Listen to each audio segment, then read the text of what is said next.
quisiera pedirle que recibamos con un aplauso al señor Alex Intec.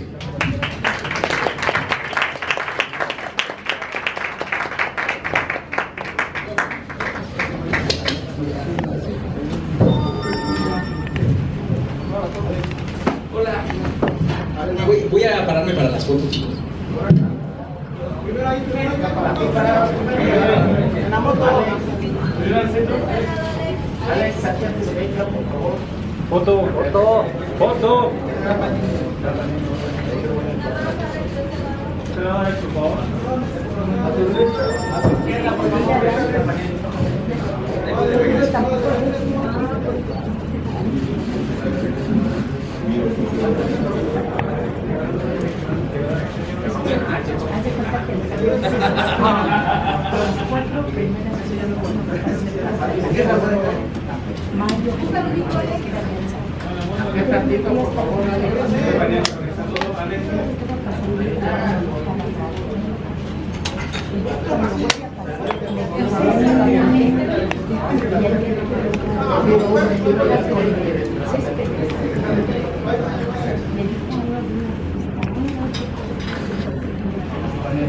Sentados, por favor. Sentados.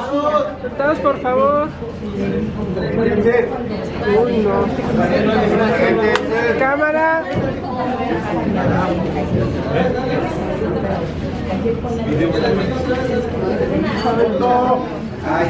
Ese de cuatro, siéntate.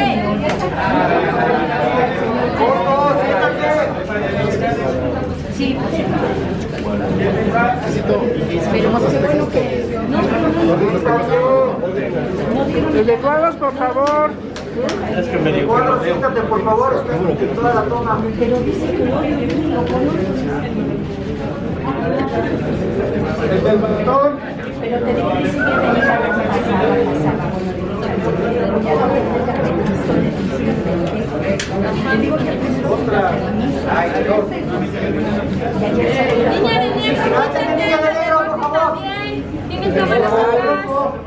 La de rojo, por favor. Gracias, chicos. Ha sido terminado, fabricado. Me da una emoción cañona. Muchas gracias a todos por la convocatoria, por asistir un día tan especial para mí, el día de hoy, donde inicio esta nueva etapa, pues novedosa en mi carrera, porque nunca había hecho un disco tributo. Me han invitado a muchos tributos en lo individual, ¿no? Estuve hace muchos años en el de José José, me invitaron al tributo a Juan Gabriel, me invitaron al tributo de Rigo Tobar, pero yo hacer un disco concepto donde hago tributo a una época y a un género de canciones, pues es la primera vez que me aviento y elegimos esta época porque definitivamente toda mi carrera he tenido una influencia muy marcada de los 80s, y en especial creo que la importancia, como lo decía en el pequeño audiovisual que vieron, la importancia y la relevancia de la movida madrileña en México fue un cambiador de juego, digamos, porque en aquel entonces se escuchaban muchas baladas, mucha música tradicional, boleros, pero no se escuchaba en la radio comercial una música con estos contextos y con este tipo de letras que traían pues todos estos grupos como Hombres G, Mecano, Danza Invisible, Nacha Pop. Entonces, de alguna manera, ellos nos mostraron, nos abrieron la puerta para que muchos grupos de rock pop en México pudiéramos tener un espacio y un nicho dentro del mundo ya comercial, ¿no? En la radio. Y dentro de esos grupos me colé yo con Alex Intec y La Gente Normal, ¿no? Ya en la década de los 90s. Y porque antes de eso el rock era considerado totalmente underground y alternativo y estaba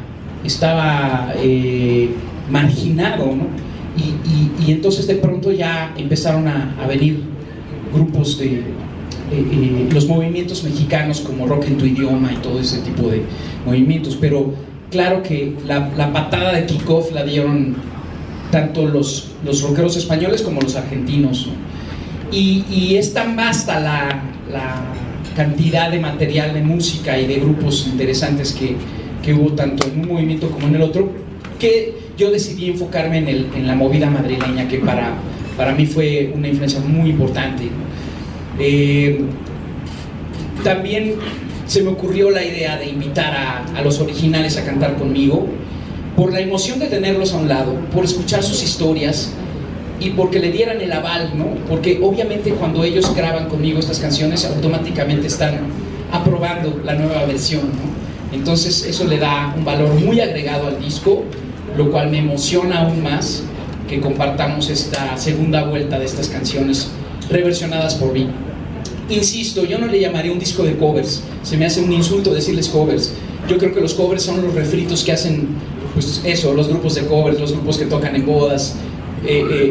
Aquí en este caso, cuando un artista que ya tiene un estilo definido y que ya tiene una imagen, un nombre musical, se le llama tributo, porque estoy realmente adueñándome de las canciones, haciéndolas a mi estilo y tratando de que cuando las escuchen ustedes crean que son canciones de Alex Sintek y no de Nacha Pop o de hombres que, sino que digan, esa parece una canción de Alex Sintek, y de eso se trata el tributo, ¿no?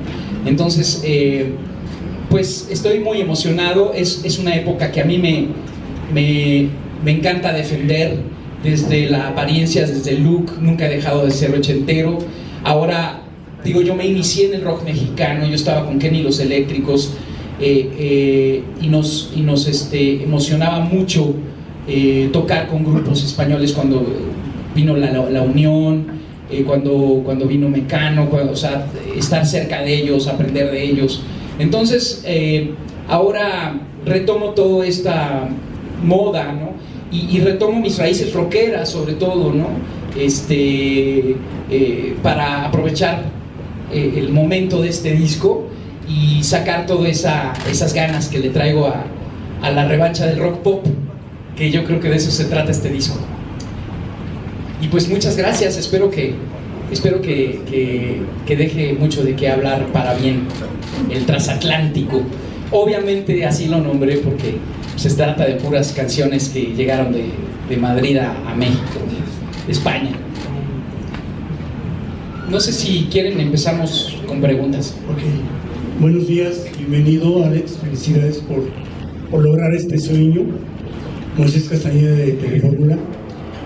Tengo varias preguntas. Una, el disco, ok, palomita, pero yo pienso que sería doble palomita poderlos ver a todos juntos en un programa especial o mínimo en un concierto. Yo sé, va a ser más difícil juntar a todos, entonces un programa de televisión, algo para regalar a tus fans y a todos los que vivimos esa época.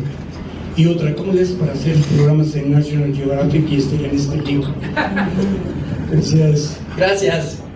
Por cierto, antes de contestar tu pregunta, quiero agradecer todo el esfuerzo de Sony Music México, que me hayan sido estos grandes cómplices con esta travesura que me parece divertidísima y explosiva, y a Westwood Entertainment, que son mis managers, y que también sin su soporte y sin su ayuda pues no hubiera sido posible este sueño. Estamos planeando, y con el apoyo de ellos, también de la Sony y de Westwood, el lograr un concierto en algún recinto importante y grande aquí en la Ciudad de México. Tal vez esto pudiera suceder el año que entra, por ahí de febrero. Esto es porque es la época en la que están más disponibles mis invitados, y poder reunir, pues no a los 11 invitados que están en el disco, lo veo difícil, pero por lo menos tener a 5 o 6, a la mitad de ellos, yo creo que sí es lograble. Obviamente, si lo hacemos, por supuesto que lo filmaría para algún especial, para sacarlo más adelante. Y ya está la propuesta de empresarios en España. Esta es otra buena noticia, que el disco ha sido muy bien recibido allá. Justamente hoy me mandaron notas tanto de Cadena Dial como de 40 Principales, que les había encantado el disco, y ya tengo la palabra de Sony España también para hacer muchas cosas por allá.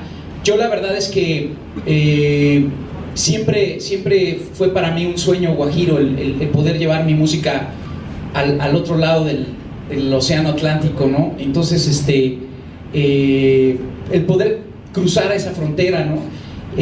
Lo logré principalmente con Duele el Amor, fue que reventé más fuerte en España, pero creo que con este disco puedo, y bueno, claro, con Malú, que canté un dueto juntos también hace unos pocos años, pero yo creo que este disco pudiera ser una buena oportunidad para consagrar mi carrera en la madre patria, ¿no? Y se habló ya con un empresario muy importante de allá que quiere hacer también probablemente el Palacio de los Deportes de Madrid, reunir a varios de estos invitados y también hacer el mismo evento que queremos hacer en México, hacerlo allá por las mismas fechas. Por lo pronto voy a estar en el WOMAD Fest de Pilar Jurado, que me invitó a Madrid en octubre, y después voy a estar en Locos por la Música, que es otro festival importante de rock allá, donde se presentan varios de estos grupos. Entonces, pues, voy a estar dando batalla allá, porque a mí me enorgullece mucho como mexicano llevar la versión de su música, pero regresada en La Venganza de Moctezuma a los españoles, ¿no? Con lo de Nat Geo estoy feliz. La verdad es que me sienta muy bien ese programa. Me encanta el contenido de ese canal, porque creo que es un contenido educativo y es un contenido que combina lo lúdico con lo cultural de una manera muy única, ¿no? Y es de los pocos canales de televisión que por su contenido sigue teniendo credibilidad y sigue teniendo un estatus envidiable. Entonces, pues yo feliz de estar ahí, administrando bien mi tiempo con disciplina. Me da tiempo de eso, de jugar con mis hijos en la casa, de ir a dar conciertos con la gira de 90s Pop Tour, de ir con Cristian Castro a dar conciertos con él también, y de hacer mi gira transatlántico, y de todas las cosas que ando haciendo. Pero pues organizándome bien y con disciplina, pues, sí se puede todo. Alex, por acá, Fernando Blanca, MNI Entretenimiento. ¿Cómo estás, Alex? Buenos días. Yo tuve la ventaja de tener hermanos 10 años mayores que yo. Entonces ellos ponían en la casa a Led Zeppelin, a Pink Floyd, a toda la música progresiva de los 70s. Luego estaba mi hermana, que le gustaba la música disco, y me ponía a Donna Summer y a los Bee Gees y a Kool and the Gang. Luego mis papás, a mi papá le encantaba toda la música de Big Band, ¿no? Entonces me ponía a Glenn Miller, me ponía a Benny Goodman, y también le gustaba la música clásica, y me ponía Mozart, me ponía Bach. Entonces crecí, aunque en mi casa no hubo músicos profesionales. Yo soy un caso único. Mi papá fue abogado, mi mamá ama de casa, ninguno de mis hermanos se dedicó a la música. Yo soy un caso aislado. Sí había un amor por la música muy grande, y todo esto que escuchaba se convirtió en una mezcla importante, porque yo soy autodidacta. Desde niño pues no tuve oportunidad de ir a Berkeley o de estudiar en una escuela así como muchos que los mandan sus papás. Pues no, yo me tuve que quedar acá. Después de la época de Chiquilladas, que fue una casualidad del destino la que me llevó a ser niño actor, pero siempre fui músico desde chico, ¿no? Y cuando salgo de Chiquilladas, toqué puertas en telenovelas, en obras de teatro de Julissa, y en todos lados me decían: no, vete a contar chistes, aquí no, tú vete a contar chistes con el Mago Rodi. Y entonces llegaba a las disqueras con mis canciones: oigan, yo soy compositor, traigo canciones. No, vete con Carlinflas, vámonos a contar chistes, cabrón. Entonces me di cuenta que no iba a ser fácil, me di cuenta que tenía que hacer un esfuerzo mayor y que tenía que formar una nueva carrera desde cero. Y empecé a trabajar de asistente en estudios de grabación, limpiando guitarras, afinando con las cuerdas de la guitarra, dándole mantenimiento al equipo, yendo a la tiendita por los refrescos para llevarle a los productores de la época. Y ahí aprendí mucho, ¿sabes? Esa fue mi escuela, ¿no? Escuchando a los productores, a los ingenieros. Y por otro lado, a mí me marcó mucho mi curiosidad el movimiento New Wave, efectivamente, de los ingleses. Entonces escuchaba Duran Duran, obviamente Alan Parsons me encantaba, escuchaba los Tears for Fears, escuchaba Depeche Mode, The Cure. Pero lo que me sorprendió cuando escuché a los españoles y a los argentinos traer la música de rock en español fue eso, que lo hacían en nuestro idioma y lo hacían en un lenguaje muy locochón y muy diferente. No como era la pluma tradicionalista del bolero, ¿no? Sino que aquí de pronto era de llamar la atención como Mecano o la Unión o Nacha Pop hablaban de algo muy simple, muy tonto, como por ejemplo el maquillaje o el cine o cosas que son triviales de la vida y las llevaban a una sofisticación y le metían metáfora y poesía y te armaban toda una historia interesantísima acerca de algo muy simple, tal vez irrisorio, ¿no? Entonces, eso fue lo que me pareció mágico y lo que me marcó, porque ahí dije, entonces sí se puede hacer música rock pop en español y darle una pluma interesante, ¿no? Entonces también me di cuenta que era importante escuchar mucha música, leer mucho, buscar un lenguaje que fuera muy propio, ¿no? Y muy único y que marcó mucho a esa época, ¿no? Y otra cosa que me parece fantástica es que en esa época nunca se tuvo que recurrir a algo muy pornográfico o muy vulgar para llamar la atención. Eran letras muy ingeniosas, ¿no? Y otra cosa que me encanta de la época es que siempre estaban buscando un ritmo diferente. Ninguna banda se quería parecer a la otra. O sea, Danza Invisible sacaba algo y entonces Nacha Pop sacaba otra cosa muy diferente, con otro ritmo muy diferente y con un estilo muy particular. Y lo mismo que hacían los ingleses en el New Wave, ¿no? Era raro que se copiaran unos a los otros, sino que cada quien quería tener su identidad, su forma de vestir, su forma de verse, que fuera muy diferente unos de los otros, ¿no? Que no se parecieran, que no se clonaran, digamos, ¿no? Eso creo que es algo muy rescatable, es algo que dejó una escuela, ¿no? Y una escuela que a mí me marcó y que yo sigo viendo las cosas de esa manera, ¿no? Yo sigo buscando tratar de sacar cosas que el público no lo espere, que sea como algo poco predecible, que les sorprenda, que digan, te cae que Alex ahora trae esta onda, ¿no? Y eso se me hace se me hace mucho más desafiante, se me hace que tiene un valor muy grande. Porque sí hay que ser valiente para ir en contra de la jugada, ¿no? Para decir, no voy a usar la fórmula metódica o la fórmula que está dando resultados, no es la que yo voy a ocupar. Hay que inventar algo nuevo, hay que irse por otro lado, ¿no? Y si es necesario de repente, pues, divertirme retomando la vieja escuela, como es el caso de Transatlántico, pues yo creo que lo hago con incluso con la autoridad de los originales que los traigo ahí conmigo cantando, lo cual pues, creo que es padrísimo. ¿Qué? Hola, Zoilo Carrillo para Agencia EFE. ¿Podrías contarnos, Alex, por qué en 2017 hacer un disco sobre los 80? La gente ha cambiado mucho, la música ha cambiado mucho, tú me imagino que has cambiado mucho también. ¿Cómo consigues hacer sobrevivir a los 80 en pleno 2017? Gracias. Gracias. Yo pienso que, bueno, ni siquiera me he preguntado por qué en este momento hay un gran atractivo hacia la nostalgia por parte del público, ¿no? Porque se están reuniendo muchos grupos del pasado que tal vez estaban desintegrados, porque se están haciendo giras de nostalgia muy común por aquí y por allá. No me lo pregunto mucho. Lo que sí es que yo siempre he traído esta tendencia, ¿no? Tan es así que cuando saqué Duele el Amor con Ana Torroja, era un momento en el que Ana no estaba muy vigente, no estaba en el candelero, digamos, ¿no? Fue esto en el 2003, 2004, ella ya había dejado Mecano, y sin embargo yo me tomé la libertad de convencerla, de atraerla, de hacer este tema de Duele el Amor, y fue algo que sorprendió mucho porque pues nunca se había escuchado un éxito de ese tamaño de Ana Torroja sin que estuviera a la mano de Nacho Cano y de José María Cano, ¿no? Eso me hizo ganarme mucho el respeto del gremio español, ¿no? Incluso todavía recuerdo con mucho orgullo cuando fueron los premios, cuando fue la fundación Alas de Shakira. Estábamos muchos artistas ahí conviviendo y de pronto Miguel Bosé se me acercó y vino específicamente a felicitarme por Duele el Amor. Me dijo, qué bien hiciste sonar a Ana, pocos lo hubieran logrado así, te felicito. Y viniendo de él, pues fue un honor enorme, ¿sabes? De la misma manera Nacho Cano, cuando hizo la obra, me invitó a develar las 200 representaciones de Hoy no me puedo levantar, y más o menos dijo algo similar, ¿no? Y pues viniendo de ellos y viniendo de gente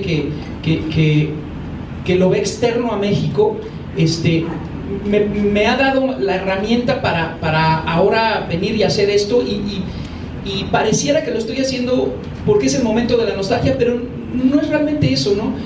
Yo lo que quiero es romper filas un poco, darle otro giro a la balanza.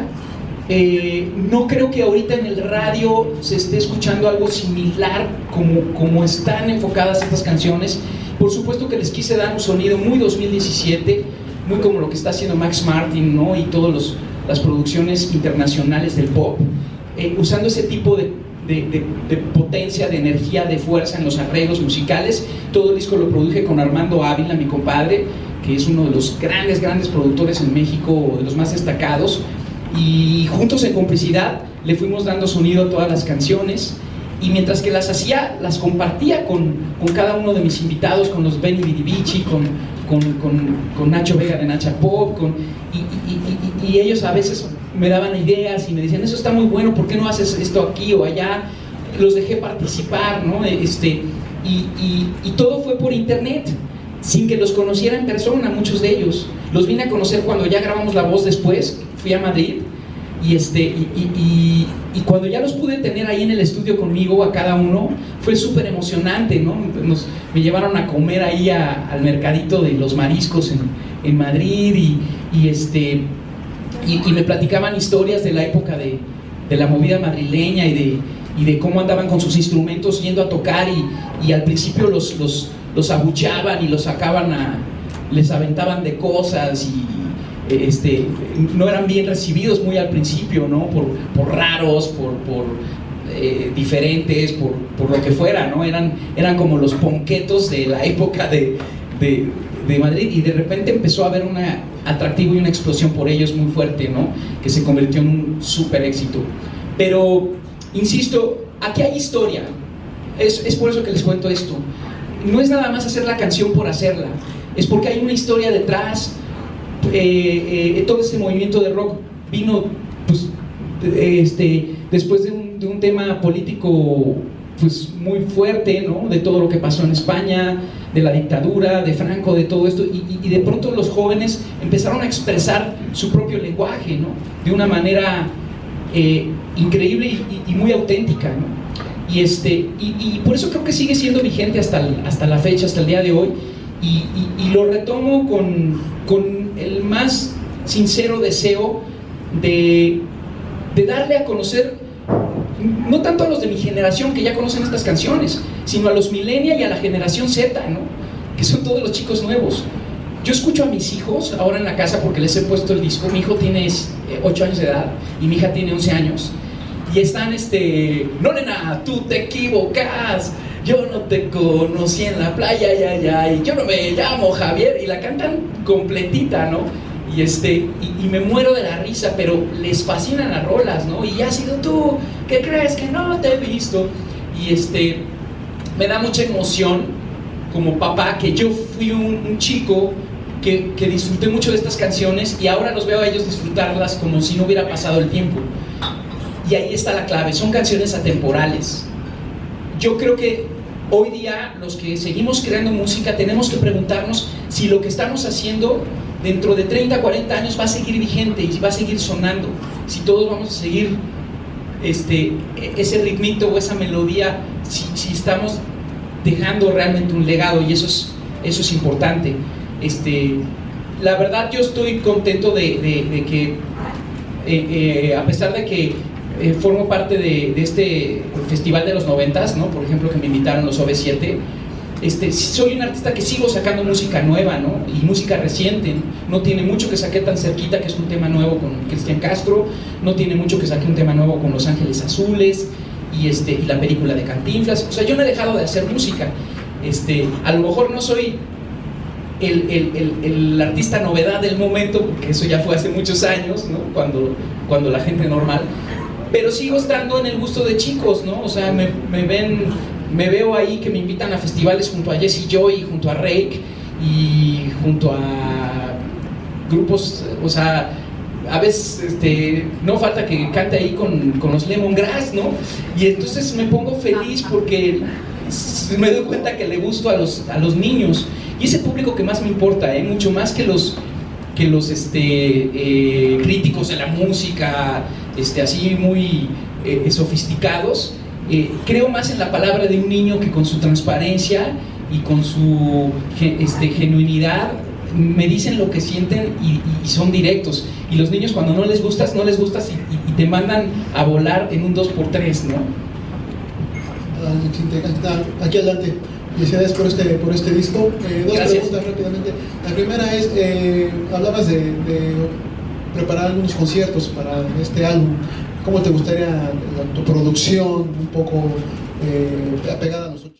Me llama mucho la atención tu portada con este formato de historieta, que tienes empezado a incluir algo por el estilo. Y la segunda pregunta es, seguramente se quedaron canciones en el tintero. Hablabas de que incluiste nada más la movida madrileña, pero quizá este transatlántico o este proyecto nuevo de los 80s se podrá tener una segunda parte. ¿Qué grupos te gustaría incluir, por ejemplo, de México? Tú que también fuiste parte de esa década, por ahí tienes muy buenos amigos, entre ellos Sabor Rojo, por ejemplo. Sí, claro, por supuesto. Bueno, yo creo que esto abre muchas posibilidades, el transatlántico. Empiezo, primero que nada, pues veremos los resultados, cómo reacciona el público con todo esto, ¿no? Y por supuesto que si tuviera oportunidad más adelante, se me antojaría mucho hacerlo con la música argentina y por supuesto con el rock mexicano, ¿no? Y con los cuales son todos mis amigos, ¿no? Yo tengo una gran amistad con Saúl, con Rubén Albarrán, con pues muchos personajes importantes, porque incluso crecí con ellos. O sea, yo tocaba con Kenny Los Eléctricos en Rocotitlán en los 80s, y pasaban los de Fobia y venían los de Café Tacuba y no eran famosos en esa época, ¿no? Y nos saludábamos y nos tomábamos una chela y platicábamos, ¿no? Cuando yo me volví más popero en los 90s, pues de alguna manera como que me vieron, pusieron la raya, ¿no? Muchos de ellos dijeron, me acuerdo que había un amigo de un grupo de rock así muy underground que me habló por teléfono, y cuando yo Sexo, Pudor y Lágrimas me dijo, ya te vendiste a lo comercial, ya no eres rockero. Y le dije, güey, pues déjame a mí el pudor y te dejo las lágrimas a ti, ¿no? Yo creo que hay un gran error con el término comercial, ¿no? Y creo que ser comercial no tiene nada de malo. Lo que es criticable es ser intrascendente. Eso sí es feo, ¿no? Pero la música de David Bowie fue comercial en algún punto, la música de Peter Gabriel fue comercial. Bueno, hasta Pink Floyd The Wall tiene un lado comercial muy importante y todos cantamos We Don't Need No Education, como cantamos también una rola de Queen, ¿no? Another One Bites the Dust. Entonces, incluso las baladas de Aerosmith, ¿no? Aerosmith era una banda muy rockera, pero tiene unas baladas ñoñísimas, ¿no? La verdad, ¿no? Y crazy. Entonces, digo todo esto porque es un grave error poner una línea divisoria entre el pop y el rock. Yo por eso esto le llamo rock pop, ¿no? Porque creo que se pueden unir ambos mundos. Lo importante, lo más difícil es ser comercial y trascendente a la vez. Tener la aprobación del crítico y a la vez la aprobación del público masivo, popular, ¿no? Y esa es una gran meta que perseguimos mucho, casi todos los músicos, ¿no? Todos quisiéramos llegar a mucho público y hacerlo de una manera elegante, ¿no? Ojalá Transatlántico sea un parteaguas, ¿no? Y lo logre, ¿no?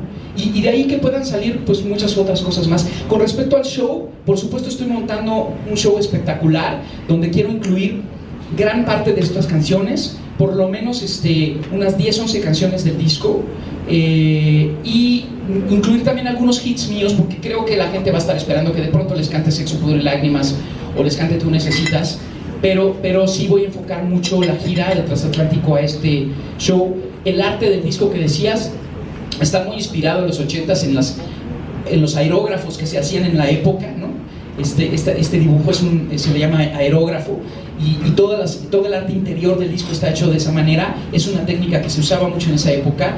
Hubo unos discos muy famosos que se llamaban Llena tu cabeza de rock, que tenían diseños de aerógrafo, y definitivamente está inspirado un poco en ese sentir de la época, ¿no? De ahí la motocicleta, de ahí las chamarras de cuero y todo el outfit que traigo evoca a una época, pero pues por supuesto que yo estoy intentando reinventarla, ¿no? Al 2017 y sobre todo el sonido. ¿Qué tal, Alex? De este lado, Rosso, ¿cómo estás? Pues primero que nada, felicidades. Y bueno, este homenaje o este tributo que estás haciendo hacia la movida madrileña, me llama mucho la atención que hayas escogido a Javier Churruchaga para hacer la voz de esta intro que inicia este disco. ¿Por qué fue él? Y yo quisiera también preguntarte si dentro de este material hubo alguien que te dijo definitivamente no me interesa el proyecto, o que te quedaste con las ganas de meterlo aquí en el proyecto y por cuestiones de agenda no se pudo hacer. Mira, el único artista que no pudo por convicción, porque ya no quiere grabar canciones de Radio Futura, fue Santiago Cerón, el cantante de Radio Futura. Él así me lo dijo, yo ya no estoy dispuesto a cantar nada de Radio Futura, yo traigo otra onda musical ahora, yo estoy dedicado a otras cosas, no me interesa regresar a nada que suene comercial o pop, y es muy respetable. Me dio mucha tristeza porque es de mis favoritas, y de hecho abro el disco con Karol Cruz, y me hubiera encantado tener a Santiago, pero también respeto mucho su postura, ¿no? Y creo que ni siquiera me ofendería yo con él, ni mucho menos, al contrario, o sea, me parece muy digno que lo haga así. El resto de los artistas fueron distintos problemas, ya sea por problemas personales o por salud, ¿no? Hay un par de ellos que no estaban muy bien de salud y no pudieron estar para grabar nada en el disco, pero decidí de todos modos grabar sus canciones. Este fue el caso de Alaska, fue el caso de Luz Casal, el caso de Miguel Ríos, y por supuesto en el caso de Nacha Pop grabé Lucha de Gigantes en honor a Toño Vega, que ya no lo tenemos con nosotros, y que sí tuve oportunidad de conocerlo en persona, incluso en algún momento dado íbamos a grabar algo juntos, pero ya estaba muy mal físicamente, ¿no? Ya estaba muy enfermo y ya no fue posible. Esto pasó hace como unos 5 o 6 años atrás, y de todos modos, pues Lucha de Gigantes es una canción que incluso mucha gente cree que yo la compuse, porque en aquella época cuando se puso de moda el Napster, que compartían un chorro los files, el file de Lucha de Gigantes no decía Nacha Pop, decía Alex Intec, porque alguien se equivocó y le puso mi nombre, y entonces se reprodujo mucho ese file, y entonces en mis conciertos me empezaban a decir, cántala, tu rola de Lucha de Gigantes, ¿no? Y luego lo confundían porque como dice Sexo, Pudor y Lágrimas y Lucha de Gigantes la hicieron famosa en México con la película de Amores Perros. Entonces también me ha pasado mucho que me dicen, cántame la de Amores Perros, tu canción de la de Amores Perros, ¿no? Y me hace sentir muy orgulloso, porque a muchos artistas les preguntan, ¿qué canción te hubiera gustado componer que no es tuya y que hubieras querido ser el compositor, escritor de esa canción? Sin duda alguna, Lucha de Gigantes. O sea, me hubiera fascinado haber sido el compositor de esa canción o poderme colgar esa medalla, ¿no? Ahora, mi versión está muy linda, la hice con todo el respeto hacia Toño, ¿no? Conservando mucho la esencia. Y eso es algo importante del disco que quiero mencionar. No transformé demasiado las canciones, simplemente le hice arreglos a mi estilo, pero la esencia melódica de las canciones y lírica está tal cual, ¿no? Respetando incluso los modismos españoles, porque creo que a los mexicanos nos hacía mucha gracia algunas palabras que oíamos en Mecano o en Hombres G, que significan otra cosa en México, ¿no? Me acuerdo, por ejemplo, cuando la canción de Mecano que decía que María se moja las canas en el café, y mucha gente creía que era una poesía porque se estaba mojando sus canas, ¿no? Y hablaban así que pensaban que estaban mojando las ganas. Mucha gente creía que decía las ganas, ¿no? Y eran las canas, ¿no? Y cosas así que se entendían diferente, ¿no? Y nos causaba mucha gracia, ¿no? Incluso, por ejemplo, Pablo Carbonell de Los Toreros Muertos en la canción de Yo no me llamo Javier me propuso que le pusiéramos Nunca te pedí un peso por la calle, y le dije no, deja un duro por la calle, porque a mí me suena tan simpático decir un duro, porque en México no decimos oye préstame un duro, coño. Entonces dejar esa esencia en el lenguaje me pareció importante, ¿no? Como respetarla. De este lado, mira, toda la censura, primero que nada, tal vez por algún tema que tú bien sabes que en aquel entonces, es decir, sufre pulmón, era muy difícil, y ponían ahí la batería y ¿sale? Primera. Segunda, ¿cómo te sientes con este material discográfico? ¿Estás convencido? Porque tú bien sabes que el artista vale por lo que vende. ¿Cuál es tu mentalidad respecto a esto? Porque por mí estoy encantado. Ay, gracias, campeón. Mira, yo creo que cuando te jactas de ser un artista pop, creador de canciones, y buscas tener una carrera trascendente dentro de lo que estás haciendo, tienes oportunidad de negociar contigo mismo y con el público. A veces puedes hacer algo muy divertido y muy frívolo, ¿no?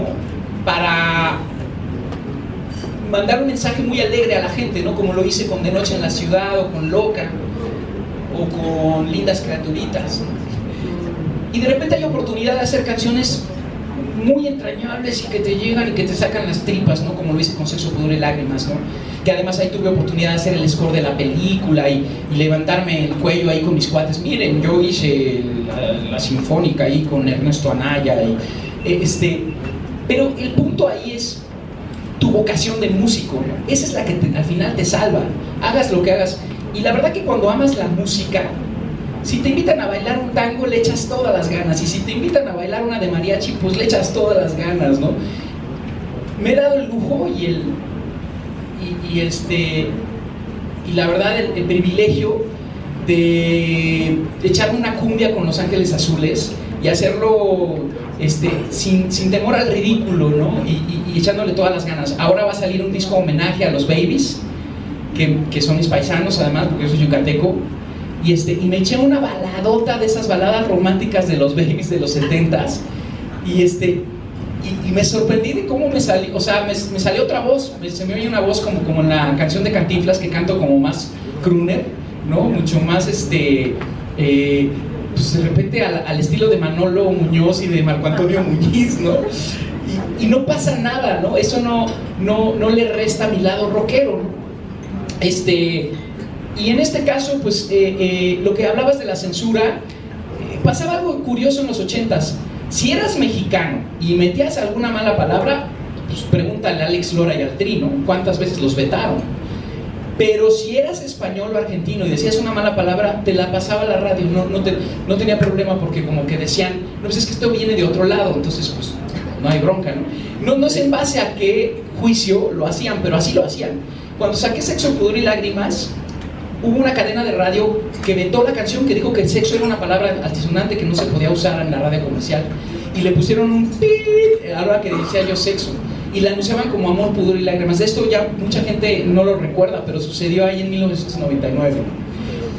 Pero hoy día escucho las canciones y a veces tengo que apagar el radio porque me da pena que mi hija de 11 años o mi hijo de 8 años oiga esos mensajes, ¿no? O sea, de repente sí hay canciones que son profundamente pornográficas y agresivas, ¿no?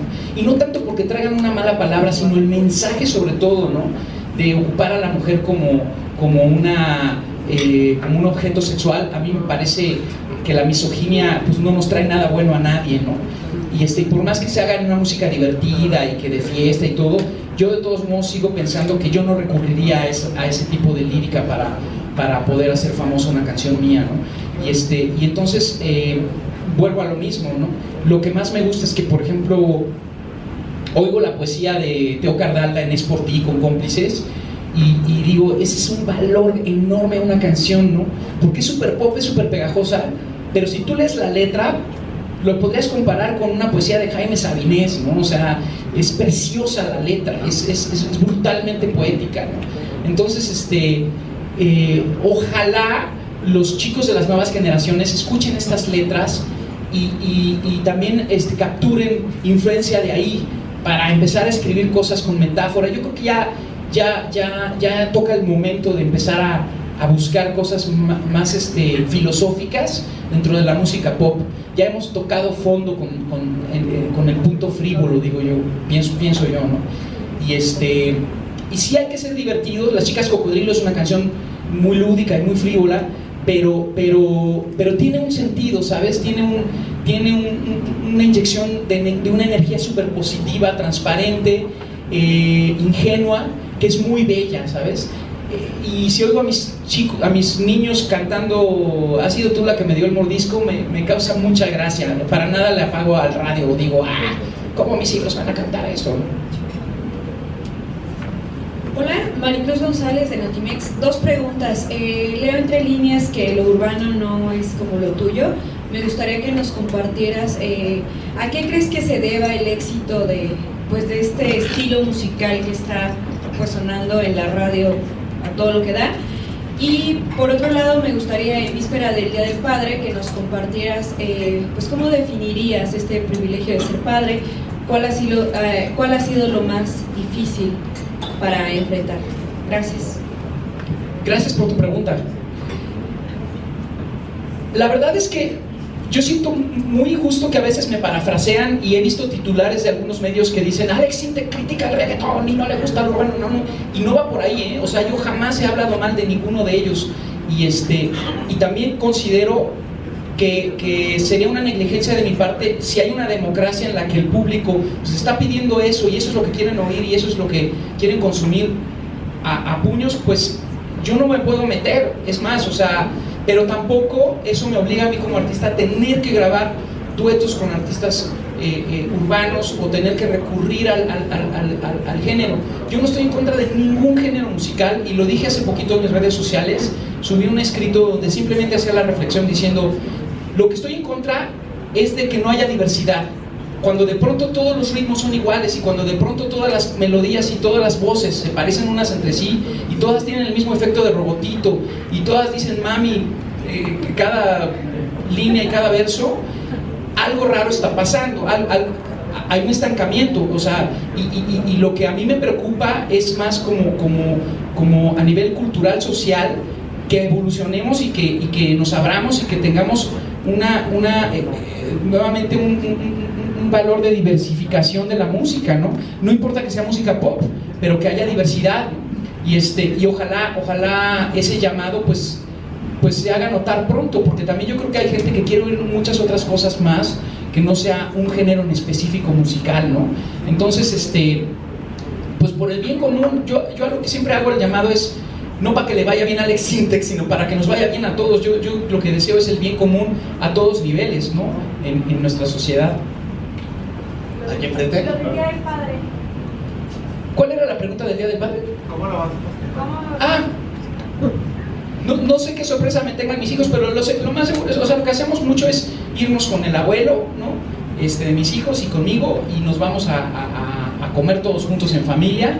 Mi cuñada mis cuñadas con sus maridos, yo con mi esposa, mis hijos, y hacemos alguna comida, nos vamos por ahí tranquilos para festejarnos tranquilos. ¿Ha sido difícil enfrentarte a esta etapa y cómo la definirías? Ha sido la cosa más bella que me ha pasado en la vida, ha sido ser papá, y la responsabilidad más grande también. Como artista me ha servido mucho para salirme de mí mismo, ¿no? Y preocuparme más por mis hijos, ¿no? Y dejar de estar pensando en mí nada más, sino empezar a darle valor a lo importante que es lo que yo les enseñe y a predicarles con el ejemplo. Yo no puedo educar a un niño y enseñarle a no ser violento pegándole, por ejemplo, ¿no? Entonces, también por eso para mí fue muy afortunado que me invitaron los de UNICEF a ser embajador, porque sí es mi causa los niños, ¿no? Y es una manera que yo tengo de agradecerle a la vida, que tengo unos niños sanos, llenos de energía, de cualidades increíbles, pues aportando lo que pueda yo por ayudar a esa causa que son los niños, ¿no? y voy a seguir haciéndolo, voy a seguir haciendo donativos también de mis conciertos, como lo he hecho anteriormente para fundaciones de ayuda y organizaciones de niños con cáncer, todo este tipo de trabajo, porque yo creo que sí es importante ser agradecido, ¿no? Y sobre todo como artista, no lo hacemos por exhibicionismo, lo hacemos porque estamos dando un ejemplo. Si yo hago burradas y doy malas noticias en los chismes y en las notas, eso es lo que van a copiar mis fans. Pero si se habla bien de mí y de que estoy dando un buen ejemplo, eso también lo van a copiar los fans. Entonces es importante que yo cuide mis actitudes, ¿no? Y lo que digo. Aquí enfrente, tiene la definición de Alex Sintek como persona y como músico. Pues definitivamente que he hecho todo lo posible por no estancarme. No me considero un tipo conformista, ¿no? Yo creo que podría de repente haberme instalado en hits del pasado y decir, pues yo soy Sexo, Pudor y Lágrimas y hasta ahí llegué, ¿no? Y no, siempre he estado buscando reinventarme, ¿no? Es importante para mí el seguir vigente en un público joven, me emociona mucho, ¿no? También por eso a veces tengo contacto con películas de dibujos animados y hago doblajes, ¿no? Como hice el de Trolls, como hice Mi Villano Favorito. Eso me acerca con el público infantil.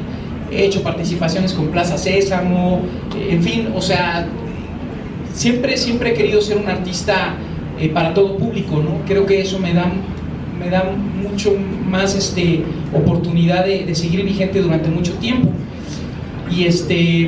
Y en esencia sigo siendo el mismo Alex de Unos Quieren Subir, cuando empezaba con la gente normal y el camino hizo más fuerte de lo que pensaba. Lo único que sí es que evidentemente he ido perfeccionando mi técnica en producción, en arreglos musicales y sobre todo en la manera de escribir letras sin tener que complicarme tanto, llegarle al público de una manera más directa, ¿no? Entonces sigo en esa búsqueda de evolucionar, pero trato de no perder mi esencia y seguir siendo el mismo Alex en lo que a esencia se refiere, ¿no? Y por cierto, hace rato me preguntaron y no contesté acerca de Javier Gurruchaga. Sí, fuiste tú, ¿verdad? De todos los personajes del disco, el único que realmente en México no es tan famoso, tan conocido, es la Orquesta Mondragón y Javier Gurruchaga, que solamente los que éramos como más melómanos de la época estábamos muy enterados evidentemente de la existencia de este ícono de la música española. Y es que Javier Gurruchaga fue como un abuelo del rock allá, tal vez el equivalente a Alex Lora y el Tri, algo así, ¿no? Marcó como el principio de toda una época. Y Gurruchaga pues es un personaje que además él se ha vuelto comediante hasta cierto punto, sale en muchas películas de cine mexicano, salió en la película de Cantinflas, hace personajes para Disney de voces y todo eso, y me pareció el personaje perfecto, él siendo él mismo, ¿no? Gurruchaga mismo, el que presentara mi disco, ¿no? Y claro, cerré con Viaje con Nosotros, que es como su más grande hit. Hicimos una versión blues ahí muy interesante juntos, tenía que venir en el disco definitivamente. Es para mí como para dárselos a conocer a toda esa generación que a lo mejor no se habían enterado de la Orquesta Mondragón, pues recordarlo a través de esta reversión. Gracias. Por acá atrás, señor Sintek. Osvaldo Ángeles del Diario Ovaciones.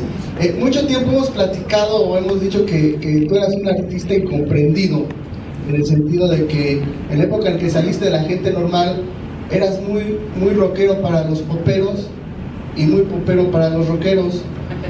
Hoy con este disco es también decir o dedicar que tú siempre has tenido ese lado rockero, y a lo que voy, hoy los Vive Latinos son muy abiertos. El Vive Latino de este año, el domingo, Hombres G metió más de 60,000 personas en este año con Nanitos Verdes. En ese sentido, ¿cuándo veremos a Alex Sintek haciéndole un tributo a esa gente normal? Digo, lo has hecho en varios conciertos, pero ¿no es necesario que también esa nostalgia te lleve con tus compañeros con los que iniciaste? Fíjate que sí, he hablado mucho con ellos de volvernos a reunir. De hecho, lo íbamos a hacer para este año. El problema es que ellos me piden que hagamos un disco juntos, con nuevas canciones. Y me parece buena idea, pero no es el momento para hacerlo ahora, ¿no? Entonces, si esa es la condición que ellos me ponen, Entonces van a tener que esperarme un poquito más a que yo encuentre el momento adecuado para meterme al estudio y hacer otra vez de nuevo un disco compuesto por los tres y armado por los tres, digamos, ¿no? Si ese es, yo lo que quería era hacer una gira, incluso traía la idea como de presentar los discos de los 90s, el más fuerte de lo que pensaba, el Bienvenido a la Vida y esto, en conciertos, como lo hizo alguna vez Fobia en el Plaza Condesa, que presentó cada uno de sus discos. Me encantaría hacerlo y invitar a Sabo y hacer ahí como una remembranza, ¿no? Pero, ojo, aunque sé que mucha gente aplaude mucho mis discos, éramos artistas de nicho y éramos artistas de un gusto muy elitista, ¿eh? Yo empecé a ser un artista popular a partir de Sexo, Pudor y Lágrimas, y ahí es que realmente el público popular empezó a enterarse de Alex Sintek y empezaron a invitarme a tratos del pueblo y a hacer masivos así muy grandes, ¿no? Entonces, si lo hago, pues va a ser obviamente con esa intención de hacer algo también para un público cautivo, ¿no? Un público que esperaría eso. Y claro, yo estoy abierto, siempre y cuando pues también ellos quieran, ¿no? Porque Michel Rochin, por ejemplo, pues es un arquitecto ahora muy ocupado y lleno de éxito, ¿no? Y muy respetado, ¿no? Y entonces para sacarlo de su arquitectura, para llevarlo de nuevo a la batería, tengo que ofrecerle algo así como muy atractivo para poderlo hacer. Leon Chiprut es ahora director de cine, director de fotografía en cine, y trabaja en Los Ángeles, está viviendo allá, de hecho. Entonces, pues, sí hay todo un tema de logística, pero yo por mí de ganas, créeme que sí tengo muchas ganas y lo haría, ¿no? Ya lo de que si soy rockero, soy popero, soy incomprendido, a mí la verdad es que me tiene sin cuidado. Incluso creo que ser incomprendido es una cualidad. David Bowie era incomprendido,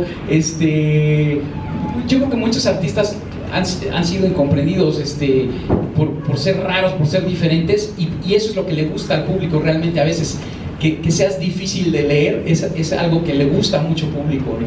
Oye, ¿y cómo fue también de que rescatas canciones como la de Vístete y la de Danza Invisible, que son, ¿cómo fue esa? Vimos que el cantante español dijo, un cantante mexicano que quiere reversionar, y no todo el mundo la conoce, porque tú hayas ido a buscar esos nichos también, porque eran grupos quizás de un solo éxito, pero que aquí se quedaron con ese éxito, pero que ya son muy, muy exitosos. ¿Cómo fue esa relación de que yo quiero hacer Vístete, yo quiero hacer la Danza Invisible?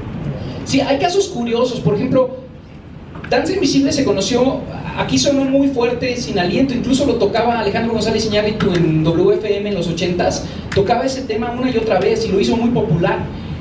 Sin embargo, en España no fue tan famoso Sin Aliento. Tuvieron otros temas, muchos otros temas que fueron mucho más explosivos en España y que acá no se conocen. Hay otros casos como el de Benny Bidi Bichi, que acá en México fue un suceso brutal, Viviendo de Noche. En España no es una canción famosa. Incluso acabo de ir a Honduras a cantar y canté esa canción y la gente como que no la conocía. Se quedaban con cara de, ¡ay, qué bonita canción! Y acá en México la canto y la gente se pone como loca y bailan porque la ubican en la época, ¿no? Entonces, es raro, como que voy a tener que hacer una customización del show y dependiendo de dónde me presente, ir a lo mejor cambiando el material un poco, acá tocar ciertas canciones y acá tocar otras, dependiendo del público, porque también quiero ser complaciente, ¿no? Tal vez no al grado de Juan Gabriel, de cuál quieren oír ahora, chicos, pero trataré de ser lo más complaciente que pueda. Gracias. Vamos con la última pregunta, por favor. De este lado. ¿Bajo qué criterio, no? Por ejemplo, el tema de Vístete, de Nacha Pop, el arreglo original es brutalmente bueno y tiene tal fuerza la canción que puede sonar vigente hasta el día de hoy. Lo único que hicimos fue como actualizar el sonido de la rola. Le quitamos los metales porque pues se nos hacía que eso lo llevaba como un poco retro, y le metimos guitarras para hacerla más rockera. Pero en esencia el arreglo es muy similar al que hizo Nacha Pop en su época, ¿no? Pero no es el caso, por ejemplo, de Santa Lucía de Miguel Ríos. Santa Lucía me parece una súper canción hermosísima, pero yo en lo personal, el arreglo original del disco de Ríos, sentía yo que no le hacía tanto justicia a la canción, ¿no? Y y lo transformamos bastante, le dimos la vuelta, lo hice mucho más electrónico, le metí muchas cosas así al estilo del pop actual, ¿no? Internacional, como lo está haciendo Eric Goulding o Taylor Swift o así, con ese tipo de sonido. Y yo en lo personal creo que la canción creció brutalmente, ¿no? Incluso gente que no le gustaba la canción, a mí no me gustaba esa canción de Miguel Ríos de Santa Lucía, ahora les gustó con este nuevo arreglo, ¿no? Que también es lo que yo espero un poco con estas actualizaciones, probablemente lograr que mucha gente recuestione si le gusta o no una canción que probablemente antes no le atraía, ¿no? Y o por ejemplo el caso de la canción de Alaska, ¿cómo pudiste hacerme esto a mí? Conservé la esencia, ¿no? Muy dance, muy de discoteca, pero con el sonido DJ actual, ¿no? Con los sonidos que usaría ahorita David Guetta o alguno de estos tipos, ¿no? Entonces, lo que sí hay es una documentación de qué es lo que está pasando y lo que está permeando principalmente en las nuevas generaciones en la radio pop actual. Con eso damos por terminado, Alex, la conferencia. No sé si quieres agregar algo más. Pues simplemente que va a ser muy difícil elegir las siguientes canciones que promocionemos del disco. Se destapó Vístete y se destapó, ¿cómo se llama? Es por ti, y muchos medios comentaron que eran los nuevos sencillos, pero no lo son, fueron nada más destapes que hubo previos en digital. El sencillo sigue siendo Las Chicas Cocodrilo, y en un futuro pues ya daremos a conocer el nuevo sencillo promocional, que créanme que va a ser muy difícil elegirlo porque me gustan todas las canciones. Muy bien, pues gracias.